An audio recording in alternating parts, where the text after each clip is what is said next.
सेगुर का आदमखोर बाघ एक रोमांचक हिंदी ऑडियो बुक। लेखक केनेथ एंडरसन द्वारा। नरेटर समीर अल्लाहबादिया। नमस्कार दोस्तों, मैं हूं समीर अल्लाहबादिया और आप सुन रहे हैं हिंदी ऑडियो बुक क्लब। आज मैं आपके लिए लेकर आया हूं एक ऐसी रोमांचक कहानी जो आपके रोंगटे खड़े कर देगी। यह कहानी है उस आदमखोर बाघ की जिसने सेगुर के जंगलों में आतंक मचा रखा था। इस कहानी को लिखने वाले हैं मशहूर शिकारी और लेखक केनेथ एंडरसन, जिन्होंने अपने जीवन में कई आदमखोर जानवरों का सामना किया और उन्हें मार गिराया। एंडरसन की कहानियां न सिर्फ शिकार की कहानियां हैं, बल्कि वे जंगल, जानवरों और मानव साहस का अद्भुत चित्रण करती हैं। तो चलिए आपको लेकर चलते हैं उस खतरनाक जंगल में, जहां एक बाघ ने ग्रामीणों की जिंदगी को मौत के खेल में बदल दिया था। यह कहानी है सेगुर के आदमखोर बाघ की। सेगुर के जंगल, जो दक्षिण भारत के तमिलनाडु राज्य में स्थित हैं, कभी एक हरे भरे और शांत क्षेत्र हुआ करते थे। यहाँ के स्थानीय लोग अपनी रोजमर्रा की जिंदगी में मस्त रहते थे, लेकिन अचानक इस शांत जंगल का वातावरण बदलने लगा। गांव के लोगों ने महसूस किया कि कोई अदृश्य खतरा उनके आसपास मंडरा रहा है। कुछ दिनों बाद इस डर ने एक वास्तविक रूप ले लिया जब जंगल में एक बाघ ने इंसानों पर हमला करना शुरू कर दिया। यह बाघ पहले सामान्य शिकार करता था, हिरण, जंगली सुअर और अन्य छोटे जानवर, लेकिन अचानक वह आदमखोर बन गया। ऐसा अक्सर होता है कि जब बाघ बूढ़ा हो जाता है या घायल हो जाता है और उसे सामान्य शिकार करना मुश्किल हो जाता है, तब वह इंसानों को अपना निशाना बनाता है। सेगुर के इस आदमखोर ने भी इसी तरह गांव के लोगों का शिकार करना शुरू कर दिया। गांव में पहला हमला तब हुआ जब एक लकड़हारा जंगल के पास काम कर रहा था। वह अपने काम में मग्न था कि अचानक झाड़ियों में से बाघ निकला और बिना कोई मौका दिए उस पर झपट पड़ा। कुछ ही पलों में वह आदमी बाघ का शिकार बन गया। इस पहले हमले के बाद जंगल का सन्नाटा और भी खौफनाक हो गया। लोग दहशत में जीने लगे। हर कोई बाघ के अगले हमले का इंतजार कर रहा था, लेकिन कोई नहीं जानता था कि अगला निशाना कौन बनेगा। बाघ के हमले और गांव वालों की स्थिति। सेगुर के आदमखोर बाघ ने कोई भेदभाव नहीं किया। वह हर उस इंसान को अपना शिकार बना रहा था जो जंगल के पास या उसके भीतर जाता था। उसके हमलों का कोई निश्चित समय नहीं था। वह कभी दिन में, कभी रात में हमला करता, जिससे उसकी पहचान करना और उसे पकड़ना और भी मुश्किल हो गया था। लोगों के दिलों में डर इतना घर कर गया था कि सूरज ढलते ही वे अपने घरों में बंद हो जाते। छोटे बच्चे तो घर से बाहर निकलने से भी डरने लगे थे। गांव में अफवाहें फैलने लगी। कुछ लोग कहने लगे कि यह बाघ शैतानी ताकतों से जुड़ा हुआ है, जबकि कुछ का मानना था कि यह बाघ जंगल के देवताओं का प्रकोप है। डर और अंधविश्वास की वजह से लोग और भी असहाय महसूस करने लगे, लेकिन असली कारण था बाघ की अप्रत्याशितता और क्रूरता, जो हर हमले के साथ और भी भयानक हो जाती थी। बाघ की अप्रत्याशितता और क्रूरता। इस आदमखोर बाघ की सबसे खतरनाक बात यह थी कि वह बहुत ही चुपचाप अपने शिकार का पीछा करता था। वह घने जंगलों और झाड़ियों के बीच इस तरह से छिपता था कि उसे देख पाना लगभग नामुमकिन था। जब तक कोई उसे देखता, तब तक वह हमला कर चुका होता। उसकी यह चालाकी और अप्रत्याशितता उसे और भी खतरनाक बनाती थी। ग्रामीणों ने उसकी क्रूरता के किस्से एक दूसरे को सुनाए। कैसे वह अपने शिकार को मारने के बाद उसे घसीटकर जंगल के भीतर ले जाता और वहां उसे खाता। हर गुजरते दिन के साथ बाघ का आतंक बढ़ता गया और गांव वाले पूरी तरह से असहाय महसूस करने लगे। लेकिन यही वह समय था जब एक ऐसा व्यक्ति सेगुर के जंगल में प्रवेश करने वाला था जो इस आदमखोर का अंत करने का संकल्प लेकर आया था। Kenneth Anderson. बाघ का पीछा। अब कहानी उस रोमांचक मोड़ पर आ गई है जहां शिकारी केनेथ एंडरसन ने सेगुर के आदमखोर बाघ को खत्म करने का बीड़ा उठाया है। जैसे ही एंडरसन गांव पहुंचता है, वह देखता है कि ग्रामीणों के चेहरों पर गहरा भय है। हर कोई उस खौफनाक बाघ की चर्चा कर रहा है जिसने उनकी रातों की नींद और दिन का चैन छीन लिया है। लोगों की डर से कांपती आवाजें और बाघ से बचने की असफल कोशिशों के किस्से एंडरसन को और भी सजग कर देते हैं। बाघ का पता लगाने की शुरुआत। एंडरसन के लिए यह सिर्फ एक शिकार नहीं था, बल्कि एक मिशन था।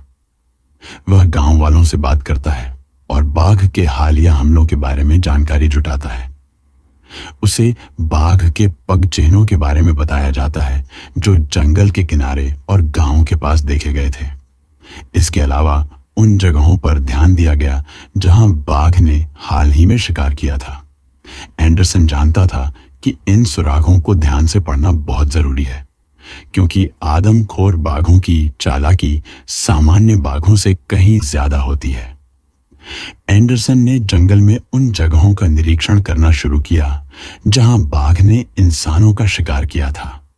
वहां के वातावरण को ध्यान से देखते हुए वह पग चिन्हों का अध्ययन करता है, बाघ की दिशा का अनुमान लगाता है और उन इलाकों की पहचान करता है जहां बाघ ज्यादा सक्रिय हो सकता है। वह हर कदम बेहद सावधानी से रखता है, क्योंकि उसे पता था कि एक छोटी सी गलती भी उसे बाघ का शिकार बना सकती है। सेगुर का जंगल बेहद घना था, जिसमें घनी झाड़ियां, ऊबड़ खाबड़ जमीन और खड़ी चट्टानें थीं। ऐसे इलाके में बाघ का पीछा करना बेहद कठिन था। हर जगह पर पेड़ों की छाया और झाड़ियों का घना जाल फैला हुआ था, जो बाघ को छिपने के लिए आदर्श स्थान प्रदान करता था। एंडरसन ने इन खतरनाक और घने इलाकों में पगचिह्नों का पीछा किया।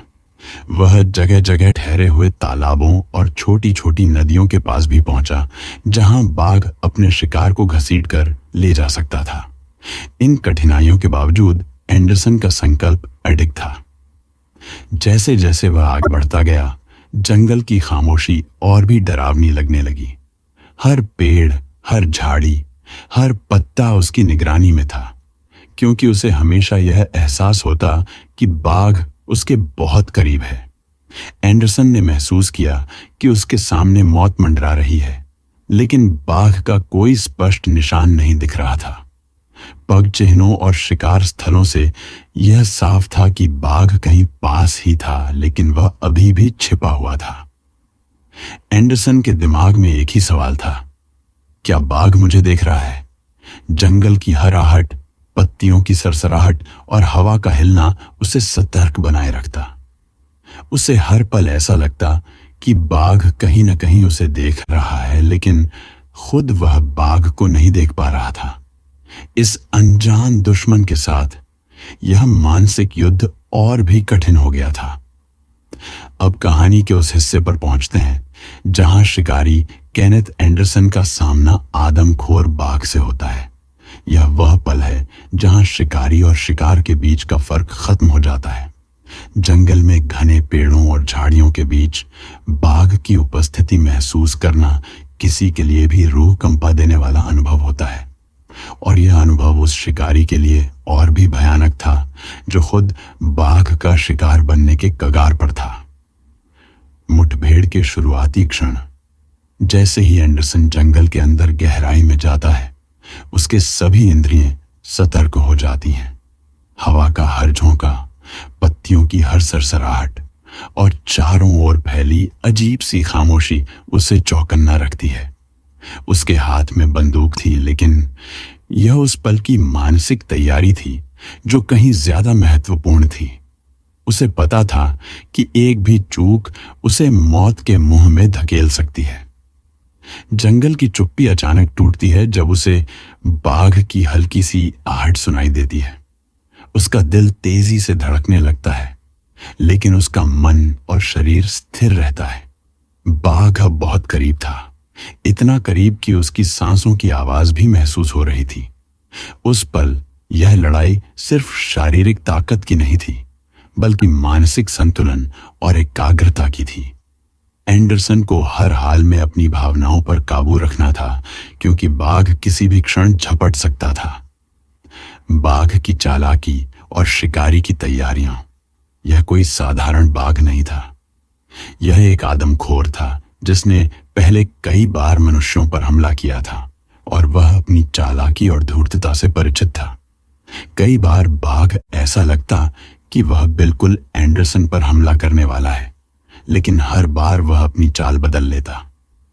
एंडरसन को बार बार लगता कि अब बाघ उसकी ओर झपटेगा, लेकिन बाघ हर बार जैसे अपने शिकारी के धैर्य की परीक्षा ले रहा था। एंडरसन अपनी बंदूक को तैयार रखता है, हर कदम संभल कर उठाता है और इंतजार करता है उस सही पल का जब वह बाघ पर गोली चला सके। यह इंतजार एक असहनीय तनाव से भरा था, क्योंकि उसे पता था कि बाघ उससे पहले हमला करने की फिराक में था। कुछ ही क्षणों में बाघ सामने आता है। उसकी बड़ी आंखें चमकती हैं, मांसपेशियां तनी हुई हैं और उसकी हरकतें इतनी चुप्पी से भरी हैं कि वह हवा में गायब होते हुए भी महसूस हो रहा था। एंडरसन ने खुद को स्थिर रखा। उसकी सारी इंद्रियां सतर्क थीं और बाघ की हर छोटी छोटी हरकत पर ध्यान केंद्रित था। अब खेल सिर्फ पल भर का था। या तो शिकारी बाघ पर हावी होगा या बाघ शिकारी पर। जैसे ही बाघ कूदने के लिए तैयार होता है, एंडरसन अपनी बंदूक का घोड़ा दबा देता है। गोली की आवाज जंगल की खामोशी को चीरती है और बाघ नीचे गिर जाता है। यह पल सिर्फ एक गोली चलाने का नहीं था, यह उस मानसिक और शारीरिक संघर्ष का परिणाम था जो घंटों से चल रहा था। बाघ अब खत्म हो चुका था, लेकिन एंडरसन अभी भी उस तनाव से भरा हुआ था जो इस पूरी मुठभेड़ के दौरान उसके दिमाग पर हावी था।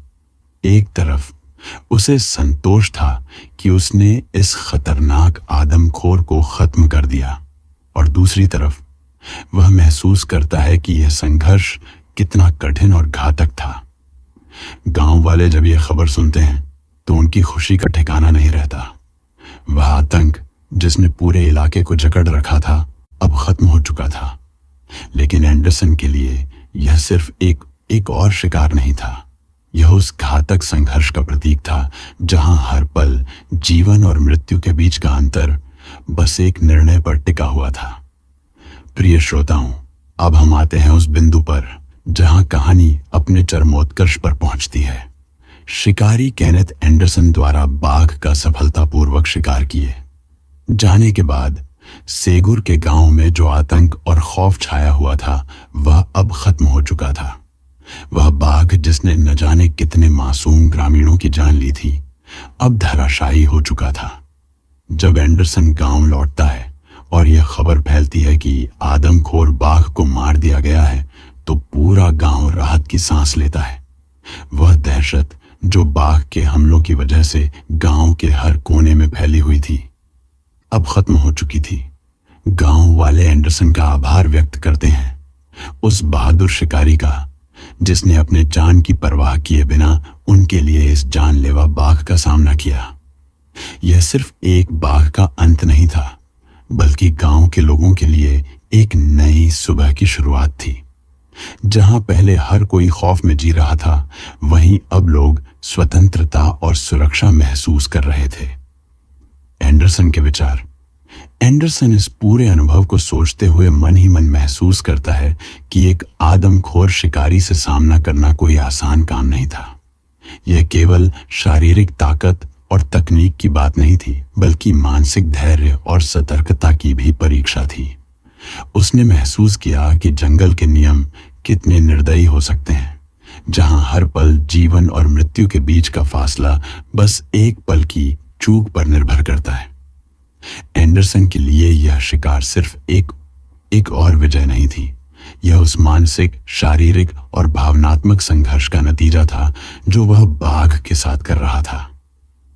उसने बाघ के हर चालाकी भरे कदम का जवाब अपनी रणनीति और धैर्य से दिया, लेकिन अंत में इस जीत के साथ ही उसने महसूस किया कि ऐसे खतरों का सामना करना कितना कठिन और घातक होता है। प्रिय श्रोताओं, इस कहानी का यह अंत था जहां सेगुर के गांव वालों को बाघ के आतंक से मुक्ति मिली। एंडरसन की बहादुरी ने उन्हें नई जिंदगी दी और यह साबित किया कि सही समय पर लिए गए फैसले कैसे किसी की जिंदगी बदल सकते हैं। अगर आपको यह कहानी पसंद आई हो तो कृपया इसे लाइक और शेयर करें और मेरे channel Hindi audio book club को सब्सक्राइब करें ताकि आप और भी रोमांचक कहानियां सुन सकें। मैं समीर अल्लाहबादिया आपको इसी तरह की और कहानियां सुनाता रहूंगा। फिर मिलेंगे एक नई कहानी के साथ।